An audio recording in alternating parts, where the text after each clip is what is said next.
Have you ever woken up one morning and said, "I'm done," and then walked away from your life?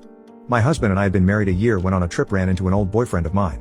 My husband accused me of planning this chance meeting, and when we got back to the place we were staying at, threw me on the couch and almost through a plate glass window.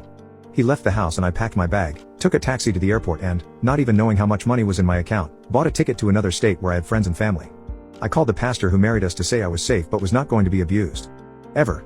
I had been in an emotionally abusive relationship previously and decided none of that. My husband entered therapy, and after a few months I had a dream in which we were together, building houses happily. So I went into therapy and eventually we met again and entered into a program together. That was 13 years ago. We are together, have built 3 houses and have a very lovely non-abusive life. My leaving was setting a boundary that had to be done. Prayer and tough love saved my marriage and life.